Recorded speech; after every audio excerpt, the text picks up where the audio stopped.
Hey, I'm Diana Taurasi from the Phoenix Mercury, and you're listening to the 3-Point Conversion Radio.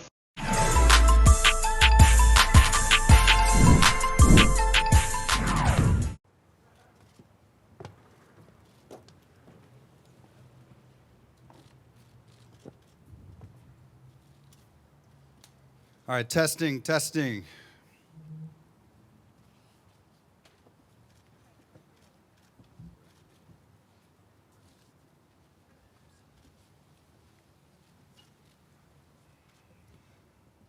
All right, we're going to get started. Thank you so much to all the press and media in attendance. Thank you to Crypto.com Arena for hosting today's event, and thank you to all the media on Zoom as well, joining all over the country and internationally.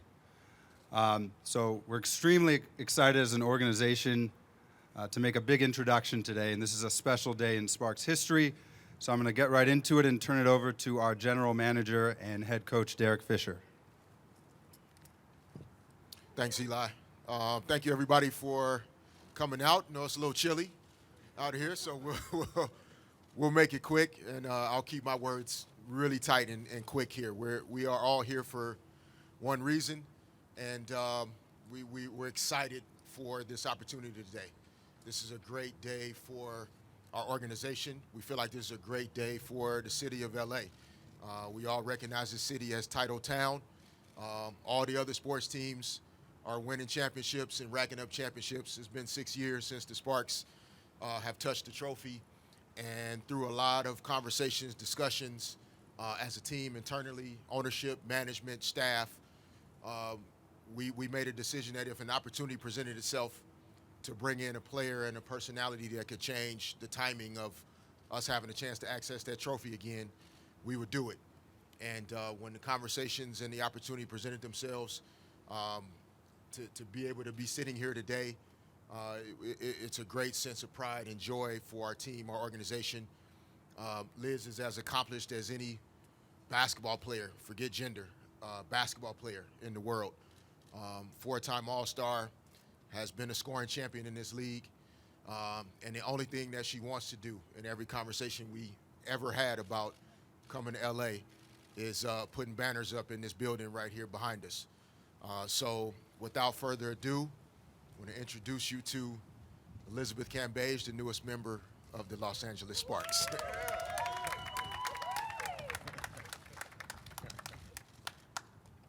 Hey everyone, thank you all so much for coming out today. First and foremost, I would like to thank Las Vegas Aces for the past 3 seasons. Vegas was never on my dream list, on my pin board of places I wanna play. But I truly think it was God's plan for me to end up in Vegas before I got here in LA. That organization and that city helped me grow even more, mature, and fall in love with the game even more. I had never been a part of an organization or a team here in the WNBA where I was truly excited and motivated and all in to come to practice, to come to training, to tune in and watch games. And when I was sick, or the season I opted out of the WNBA in the bubble, no organization has ever been so caring as me, as a human and an athlete on and off the court. So I'm forever grateful for Bill and Dan and my teammates and all the staff and all the fans in Vegas. I love you all so much, and it's going to be on when I come back to the house, but it's going to be full of love as well. So I can't wait to see you all when I'm back in Vegas. But with that done, thank you to my teammates, my new coach, my new staff here at Crypto, and thank you to the fans and the media for coming out today. It's been a dream of mine to live in LA, to play in LA and wear the purple and the yellow, or the purple and the gold. Sorry, I'm emotional. I got drafted to the WNBA when I was 19. Please don't do that math. It was a couple of years ago. I had no media training, still don't. If you haven't realized, still saying whatever I want. But I was heading into the draft, and in an interview I said I didn't want the team that was wanting to draft me because I wanted to come to LA. And I didn't understand. I got a lot of backlash at the time. I never understood why athletes, especially here in America, I didn't grow up in this American sporting system, but I've learned to love it and appreciate it and respect it a lot more than I did when I was 19. But I never understood why a player couldn't say where they wanted to be. And I said I wanted to be in LA, and I know it's taken 11 years, and I'm finally here, and I'm so grateful. But it's been a journey, and I'm so excited that I'm finally here. There's so much talent. You know, Coach Fish, he really put in the work on getting me here this season and bringing in more talent as well. I think this is going to be a super exciting season. The energy here in LA at the moment, you know, sport is up here, and it's an honor that I get to be a part of it now as well. Thank you.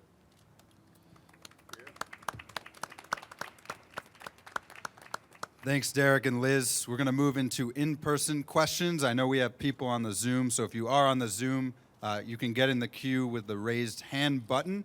For those in person, make eye contact, and we'll start a queue for in-person. We'll start with Jim Hill. Liz, first of all, Jim Hill, CBS 2 and KKL9, and Derek, congratulations and welcome. What was it about Derek that convinced you to come and to join this team, and how do you feel when people call you a transformational player that can take a good team to the next level and even beyond?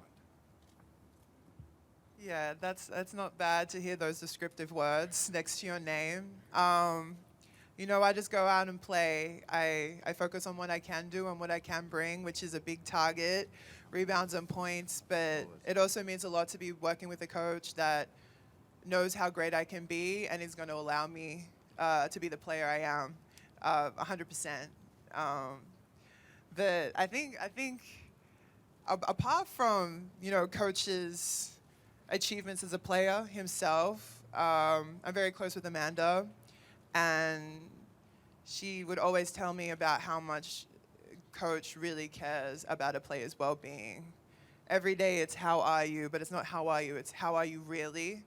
And I respect that a lot. That's something I really need is, you know, a coach is going to work with me and understand me. So yeah, just he knows the game. He's been a part of it. He's been played with the greats. He's won in this building, you know. And it's such an honor to not only be coached by Coach, but also learn a lot and just be in the presence of greatness every day here at Great Crypto Arena. Nick Hamilton. Hey, Liz. Nick Hamilton, ICAST Media. Welcome to LA. First and foremost, just where did you see yourself fitting in with this organization, with this team? And then did you also look at any other opportunities by being in LA aside from basketball? I did not. It was really LA or out for me. There's nowhere else I wanted to be.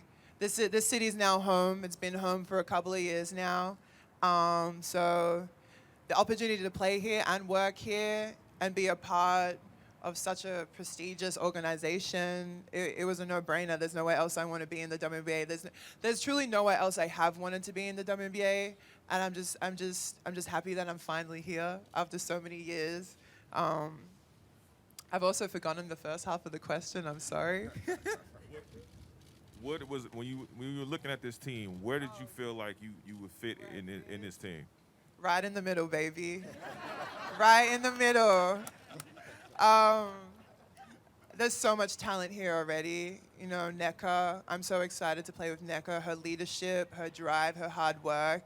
I'm super excited to be with her, her sister. You know, Christy Tolliver, a vet of the game. You know, I might have the vet age, but I don't have the vet brain. And I'm very self-aware about that. That's something I struggled with in Vegas, is that I feel like we were missing a true vet in that team last year when Angel went down. And I didn't feel like I was ready to step into that role at all, but I'm ready to learn here from Christy, from Nneka, and just take in all this talent that's surrounding me every day. Miriam. Hey, Fish, and welcome, Liz. Derek, I want to ask you about this offseason and sort of like the culmination of moves that you made that led to Liz, and also how she may have worked with you guys to kind of make it possible that it all fit together, salary-wise and everything. Yeah, I mean, we don't have the time to really get into how this all came together. I think the most important thing is um, this is how it comes together. Like when you have an opportunity to add this type of talent that can change the timeline of what sports organizations are about. We obviously want to win championships. We want to be successful on the court, and we want our fans, our players, our staff to experience that. So it really started with, have a very short list of players that if we could have access to those players, we'd be willing to make some moves and make some changes. Those decisions were not easy to make trades or in free agency to allow players to move on in order to make sure that we could have access to Liz. So the priority for us, honestly, we've been great defensively the past few seasons. We've dominated on that end, but we haven't finished enough possessions with rebounds. We haven't had the presence in the middle that makes people think twice about coming to the basket in the first place. Liz changes that instantly. So, we wanted to get some additional support in the middle in terms of rebounding, shot block, and rim protection. And then offensively, we just haven't been an efficient team offensively. And Liz changes that for us instantly. She's as efficient of a player as there is in the league, but also comfortable playing anywhere on the floor, whether it's behind the three-point line, in the post, from the elbows. So we're looking forward to offensively being able to take advantage of her ability there. And I think her sacrifice financially, again, in the conversations that we had, she wasn't interested in being the only person that could help the team, right? Seeing the resources that we had already, the talent that she's spoken to, she wanted to make sure we had the opportunity to continue to get better. And that was an important part of the conversations we had. That's what then allowed us to make the trade to Atlanta, adding a player like Kennedy Carter, being able to sign Jordan Canada in free agency, and then having the opportunity to carry 12 players this season, which is going to be a challenge for most teams in this league. The season is condensed with the World Cup at the end of September, and so we feel like having 12 players from top to bottom that can match up with any team in the league on any night is going to be an advantage for us this year. And so it starts in the middle, but the versatility and the depth that we're going to have around what Liz is capable of doing, that's why we put it all together. And so now we just have to go and do the work. But we're excited about the challenge. Hey, what's going on, Liz? This is Kahari Jones with the LA Sentinel. Yeah, the Sparks are highly involved in the community. What part of that allows you to make a decision and come in here to the Sparks? I think that's something I've been missing the past couple of years with COVID, is really giving back and connecting with the youth.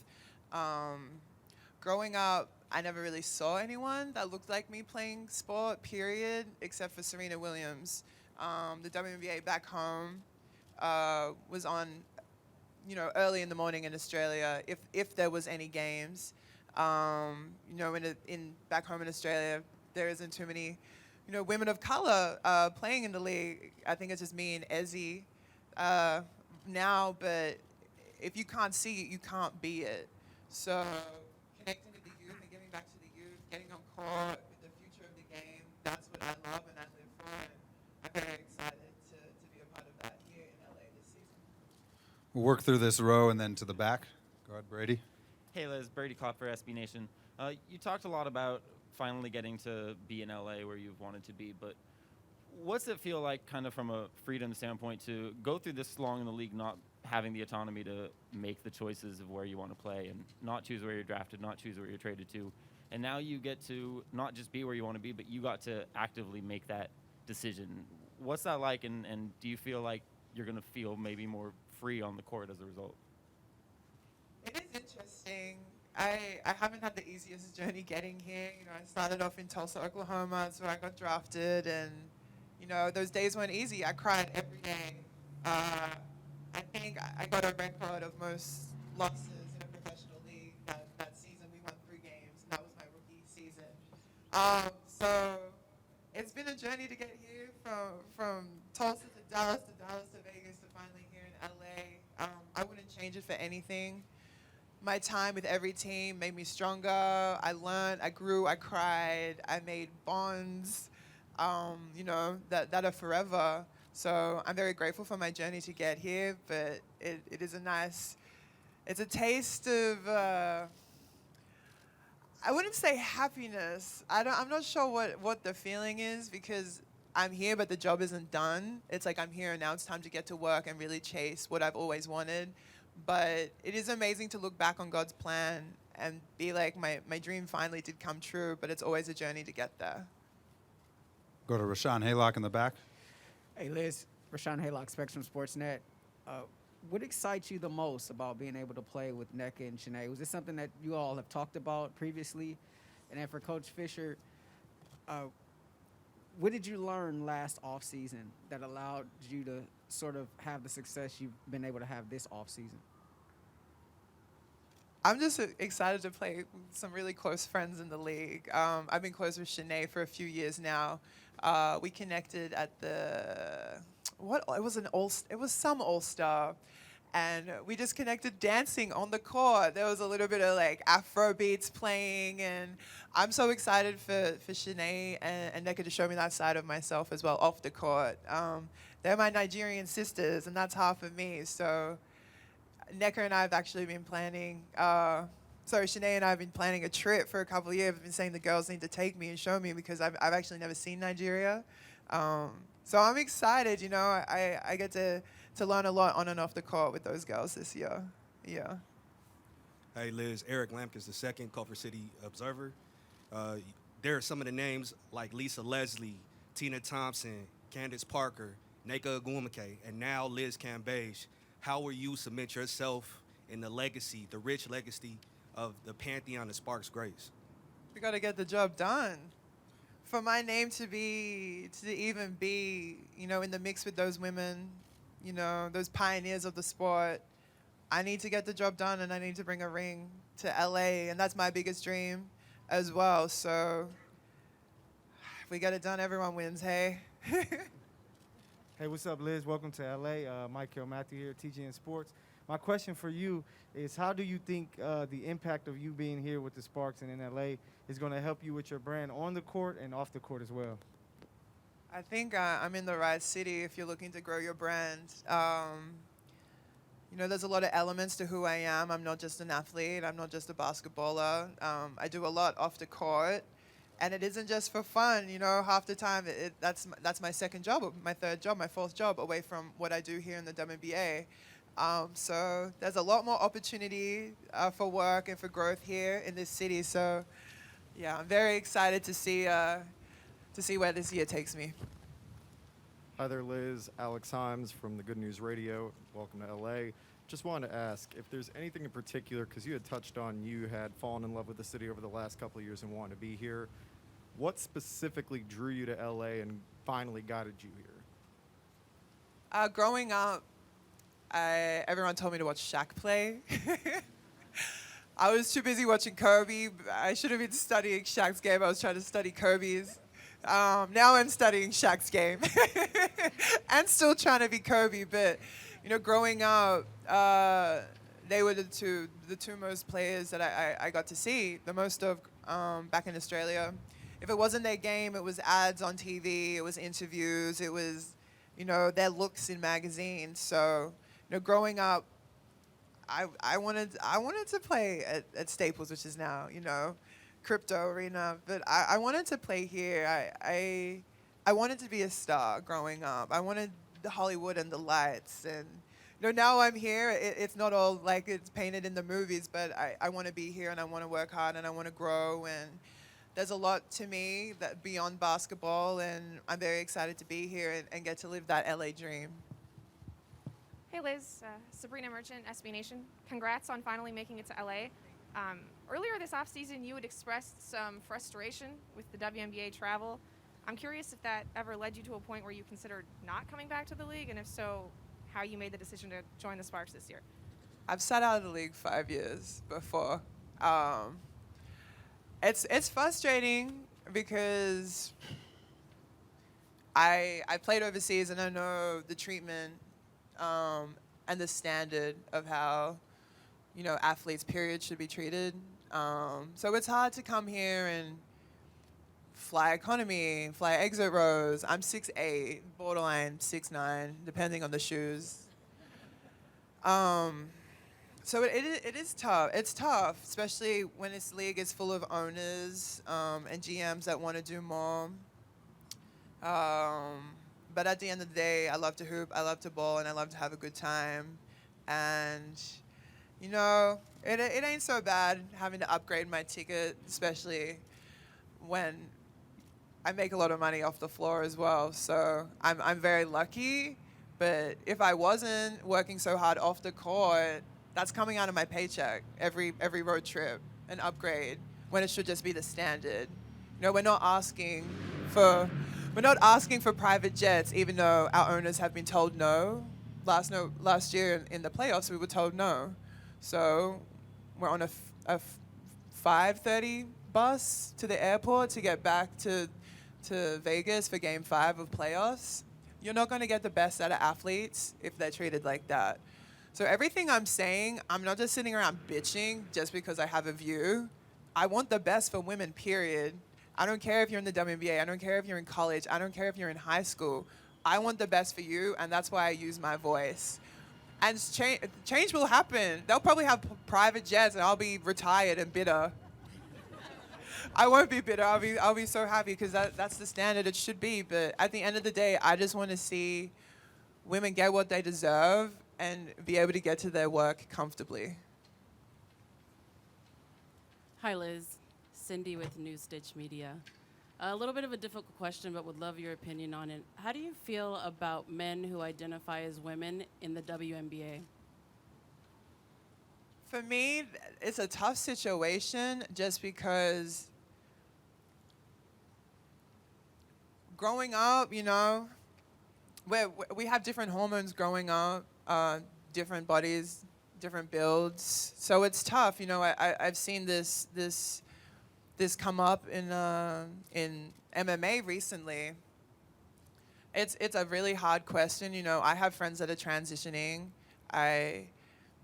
It's not an easy situation. I think it's one of the hardest things is to completely alter your genes from a female to a male or a male to a female. It's one of the toughest situations ever, and I'm so respectful of it. But when it comes to sport, I honestly feel like I don't have a say or I can't have a say being, big old 240 out on the court.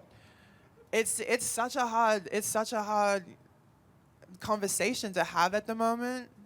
But at the end of the day, I just hope there's a way that everyone gets to play the sport that they want to play. But for me to speak on this subject, I really feel like I can't. I'm not in that position. I'm not making the rules. I'm not going through it.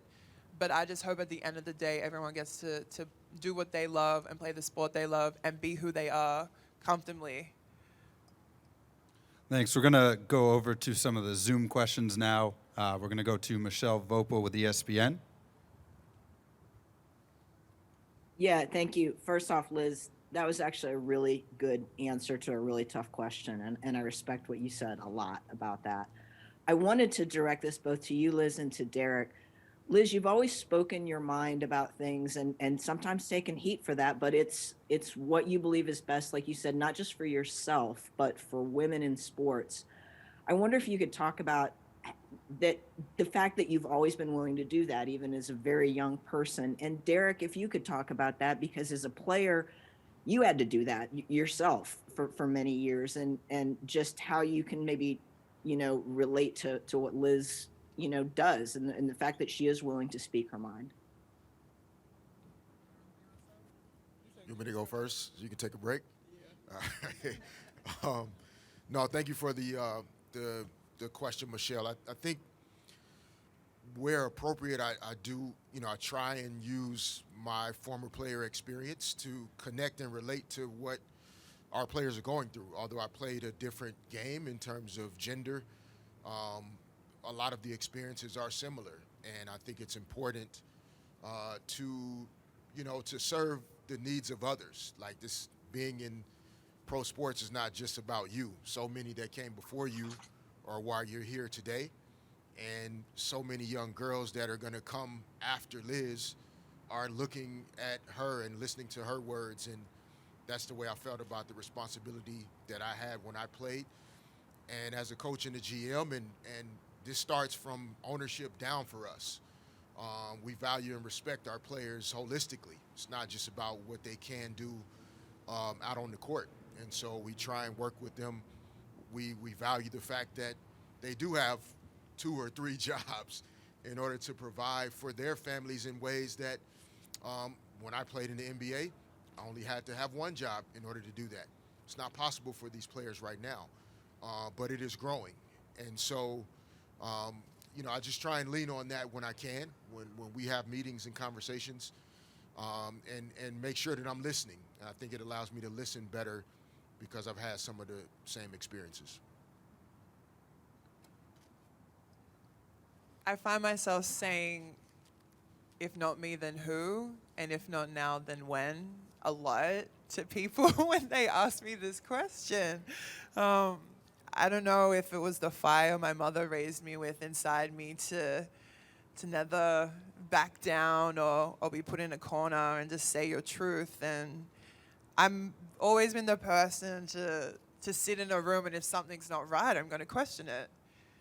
And I'm also the type of person, I never want to take away from what someone else has. I want to work out how we can get more. And I hate to see things that I've said be portrayed that I'm trying to take away from someone else. I've never been that person. I've never been a jealous person. I live a very blessed life. Praise God. I'm very grateful for you every day. But I'm the type of person, I'm going to say something. If we need more, we need change. And I've been that way since I was a teenager. Always standing up for what's wrong in school, who's getting picked on, who's getting bullied. And I think that's because a lot of my life I was picked on and bullied and put in a corner. So I've always been able to say something and speak out to be like, this isn't right. So I don't know where the strength came from. I don't know. The single mother raised me. Two women being raised by my mother and my grandmother put a different type of fire within me to just stand up for myself and say what I think needs to be said. But I don't know where it comes from, but it's just something inside of me that it's hard for me not to say something if I need to say it. Yeah, I'm different, I guess. Just different. Thank you. Thanks, Michelle. We'll go to Howard Megdal with Next Hoops.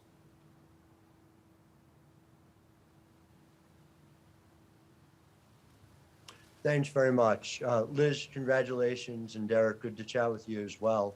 I got one for each of you if I could. Liz, there's obviously a lot of conversation about the work you do on the offensive end, but joining a group that's been top 3, top 4 defensively every year, I'm just wondering if you could talk to me about the ways in which you think you can take this defense to another level. Big blocker in the paint, I'm just there to rebound, to block shots, and seeing 6'10" in these Adidas shoes some days. They're thick. I'm telling you guys, you trying to get some inches on the court, get you some dames. But it's different. It's different when you drive into the key and I got my hands up underneath the ring. Like, Howard, what would you do? I don't think I'd take it any differently than you did. I noticed you keep growing though. That's congratulations. And Derek, for you, a question. This is obviously a good problem to have, but you have many players at the 4 and the 5 who are skilled, who are used to playing significant amount of time. Just if you could take me through how you're going to go about deciding who plays where and when, and how you navigate that territory. Yeah, it's a great problem to have. We'd rather have those problems than the other way around. Mm-hmm. I think the one thing we're going to try to really, commit to right away this year is that us being here together is only for one reason, and that is to win at the highest level.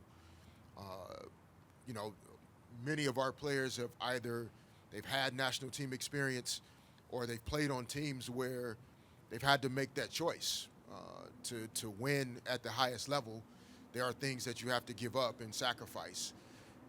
And many of our players are already wired that way. So it won't be easy. There'll be some nights and some days that Liz is unhappy or Nneka's unhappy or Shanae's unhappy. Somebody's always going to be unhappy, but that's what growth is. It's uncomfortable. And that's the only way that you achieve at the highest level is to push through that discomfort. And so we'll have some of those nights. We'll have some difficult conversations about where the minutes and the responsibility will go. But as I said earlier, Liz has been very clear about what she wants, and that's to win. Jasmine Walker's here today. She's been very clear about who she is and what she wants to accomplish. And many of our players, they just want to win. And they're tired of all the guys in the city getting a chance to celebrate and win championships, and they want one too. So whatever it takes to get there, that's what we're going to make happen. Thank you both. Thanks, Howard. We're going to go to Jackie Powell with Bleacher Report.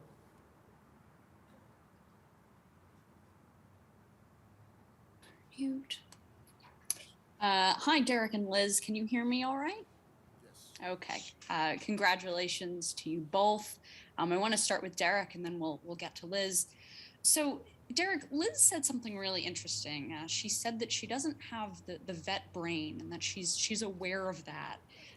So, what I wanted to know is sort of, what do you have in place here that maybe will help her grow as a player and a person who, as of right now, she believes she doesn't have the vet brain? That was her form of modesty, Jackie, to be honest. No, she's a very smart player. I think it's just her acknowledging that she is willing to grow and allow for positive impact from other players and other teams, and respecting the fact that Nneka is very smart and accomplished and talented, and Christy Tolliver is a two-time champion and understands a lot about this game. And from what I remember, championship teams are better off when you have those kind of players.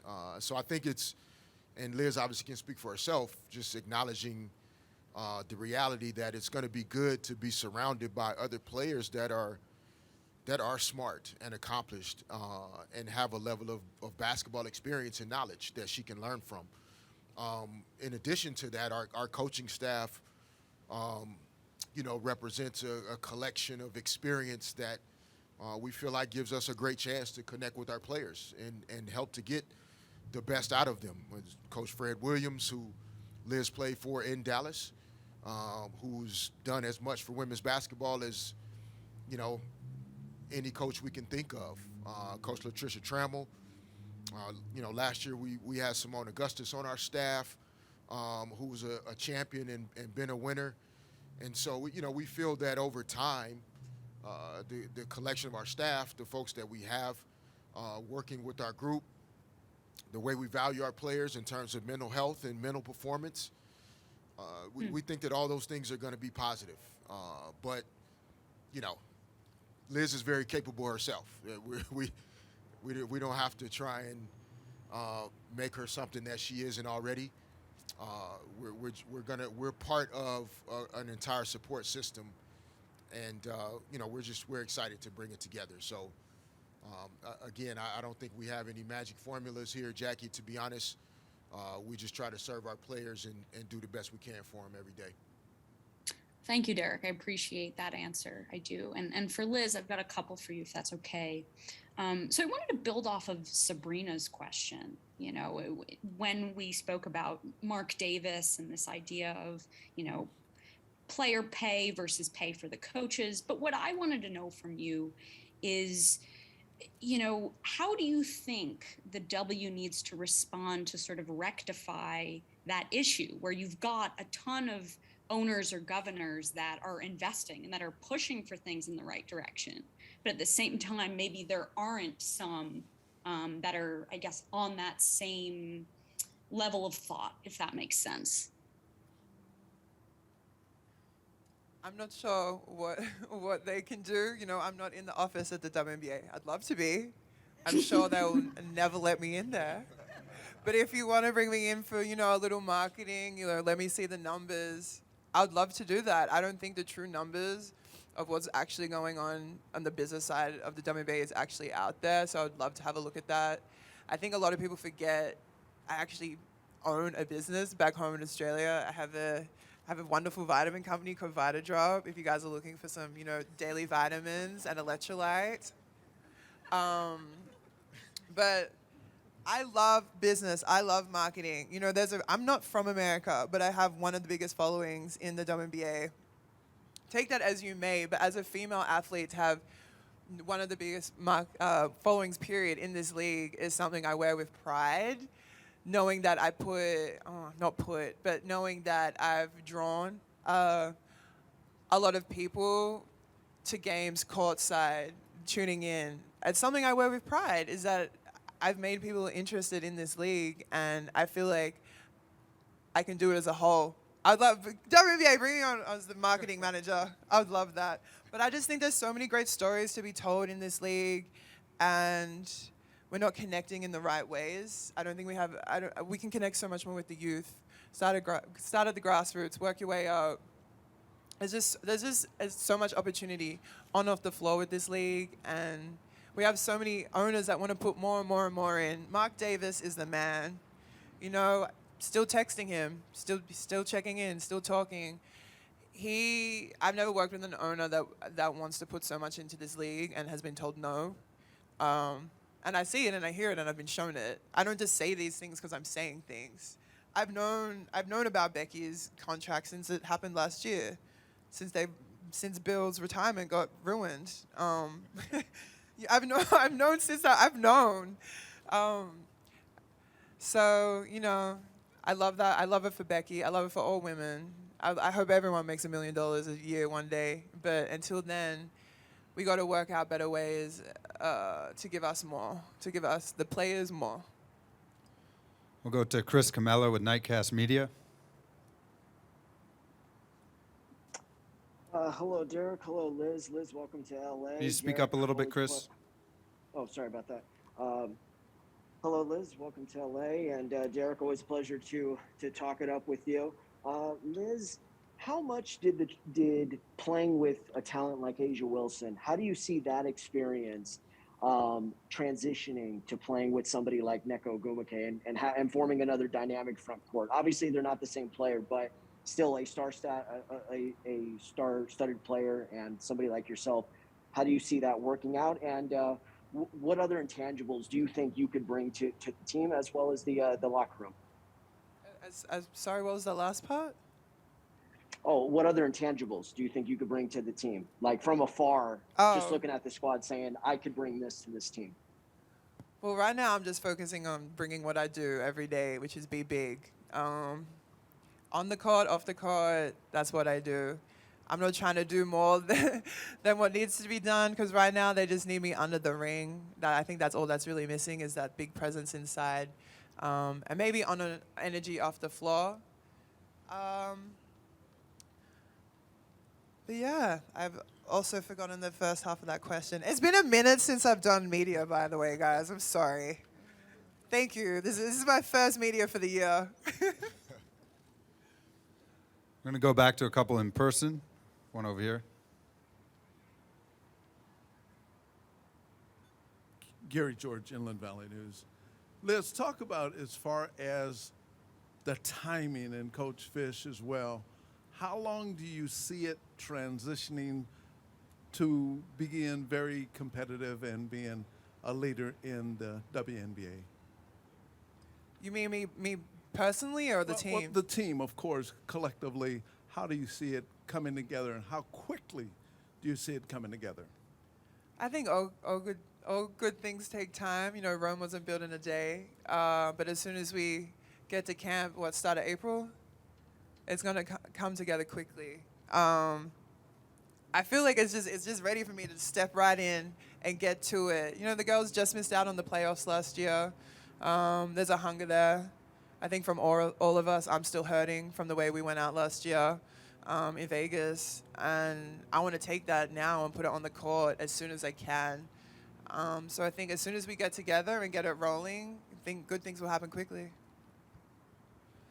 Agreed. Yeah, we're just ready to get to work. Like that, there's only so much that we can say.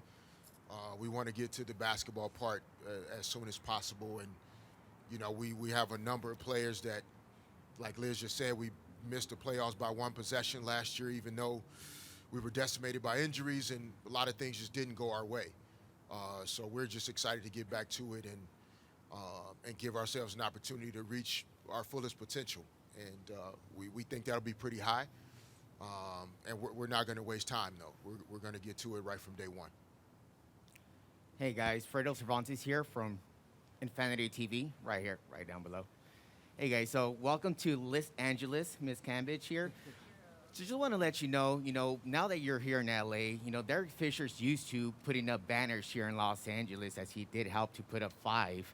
What do you think it's going to take for the LA Sparks this year to put up one as well?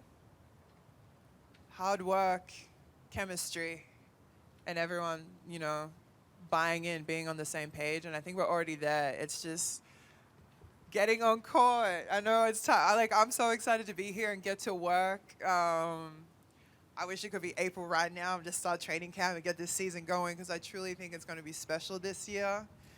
But it's just baby steps, First you got to get it together, start training, get the chemistry, and then it's bringing it on the court. And I can't wait for opening night here. It's going to be the start of something big. On your right over here. Yeah, how you doing, Coach and Liz? Steve Finley from the Culver City News. Coach, you have played with some of the greatest Lakers. Some of the greatest Lakers are still here. Do you ever want to bring some of the players in and kind of work with the team a little bit? It's been a bit of a challenge with the pandemic, to be honest.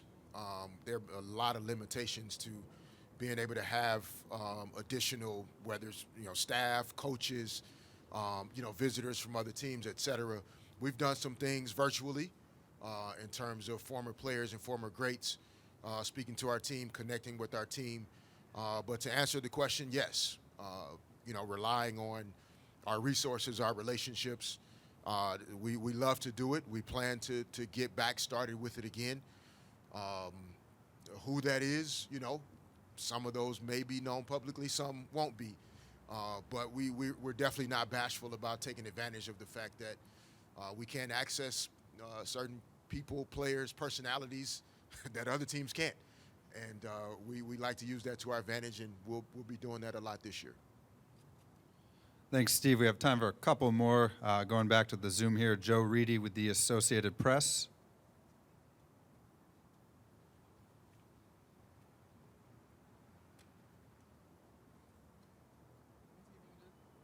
Joe, are you there?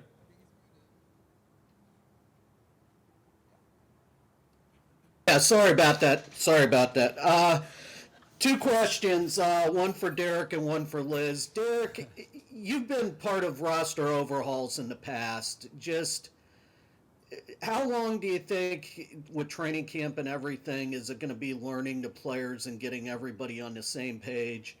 And then, Liz, I know you addressed it earlier. You've had talks with Mark Davis, since Becky's contract and everything. Just wondering if you've had talks with other players and what the reception's been like. To the first question, yeah, I think for us, the overhaul started last season. We had several players in free agency last year. Candace went to Chicago and had a great year, and I don't know if you could have written the story any better. I don't know who the writers are here, but you can't write it any better than what happened for Candace and in Chicago. Chelsea went to Vegas. Raquana went to Vegas. So we started turning the page last year immediately with how we wanted our roster to be constructed, our style of play. We drafted Jasmine Walker with the 7th pick in the draft last year. And we had big plans. And we got wiped out with injuries. Jasmine herself went out 2 games into the season.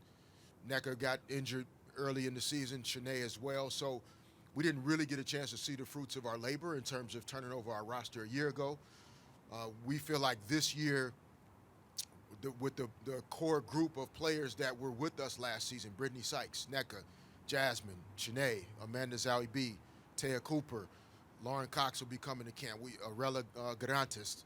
We have a number of players that already have corporate knowledge, that know what we like to do, that understand our terminology, what I expect from our team every day. And so to add the players we added this year, and Katie Lou, Kennedy, Liz, and Jordan, we don't necessarily feel like it's going to happen overnight. Greatness does take time, but we do feel like we're farther ahead than where we were last year when we started, overhauling our team. And we're fortunate to have, I think, a combination of players and personalities that they've all accomplished a ton of things individually. And they've won some championships, but it's just very clear through all the conversations that we've had that winning is the number one priority.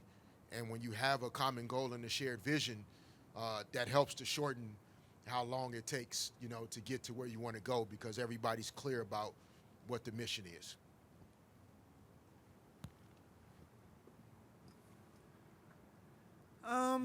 Everyone's reactions. Everyone was excited about it. It's amazing to see, but it's confusing to see, a coach be paid $1 million a year when the salary cap is rounded up to 1.4 mil. Like, we love to see it, but it hurts to know that that your coach is pretty much being paid like your whole salary cap.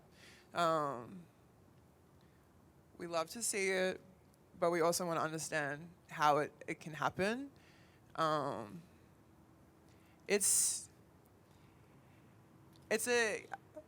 Mark made a statement. What he did, he made a statement.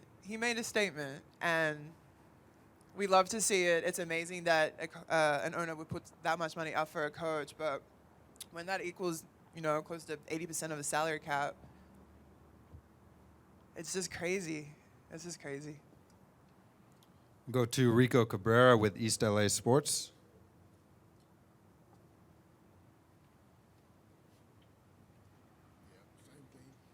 Hello, good evening, good afternoon. Can everyone hear me? Just Coach? speak up a little bit. Okay, hello. Yeah, we're good. We can hear you. Okay, thank you, Eli. And buenos dias to Liz, buenos dias, Coach.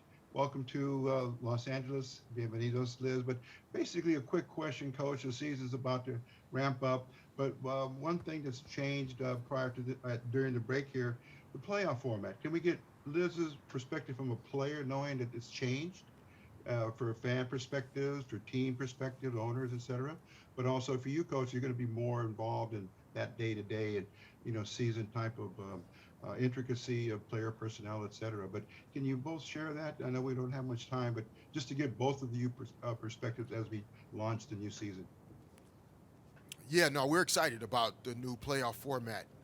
To have the opportunity as a team to get right into series competition. This is the first I'm hearing of it. That's why I jumped in there real quick. I'm gonna throw a lob for you, and then you can finish it. No, we're excited about the new playoff format. There have been a number of teams that have wanted to try and make this change in the format. We just felt like there's so many great stories to tell about our players in this league. That our fans just should not be robbed of the opportunity to see these players compete, more than just in that single elimination game. You've had some teams that have had great seasons and then just come up short in that one game and the season's over. So it kind of devalues sometimes that consistency that team has shown in the regular season. So we're excited about it. I think our fans here in LA deserve the ability to come out and see our team multiple nights throughout the course of the playoffs. So we're going to plan our season accordingly, and we're going to expect to be in a lot of those series.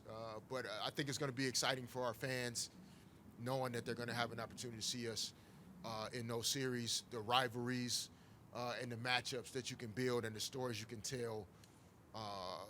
I think it's going to be good for the game. So Liz agrees as well.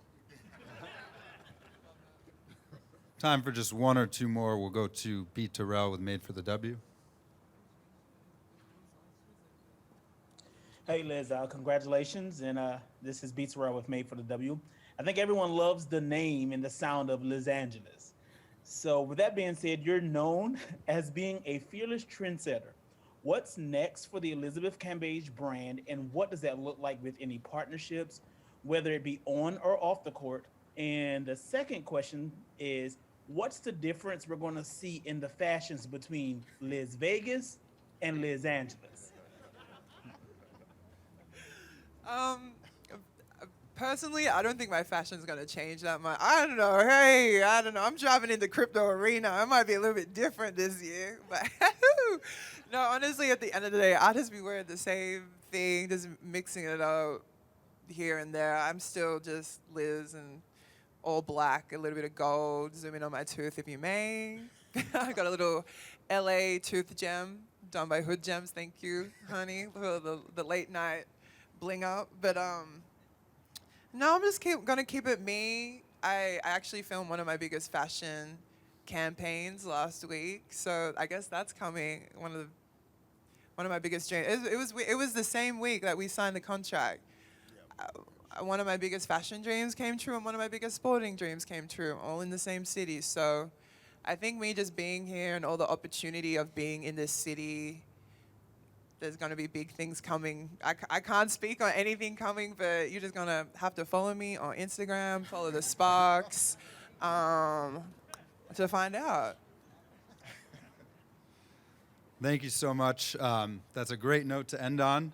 We do have one last special, exciting photo. I'm going to call up one of our owners, CEO and managing partner, Eric Holloman. I'm going to ask you guys to stay on stage real quick as they move a few things here.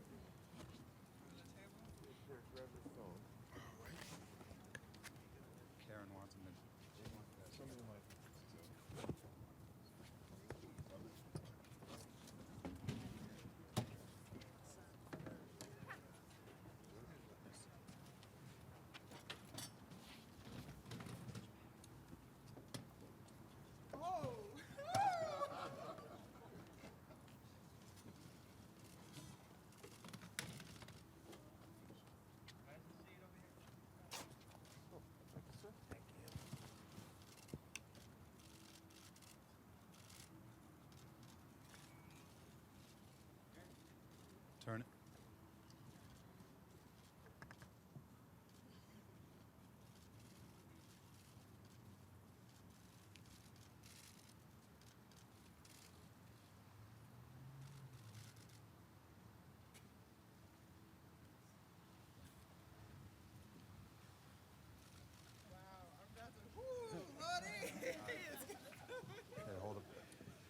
All right, thank you so much for coming, everybody. We really appreciate it. I'm going to have Liz and Derek stay on stage for a couple one-on-one interviews.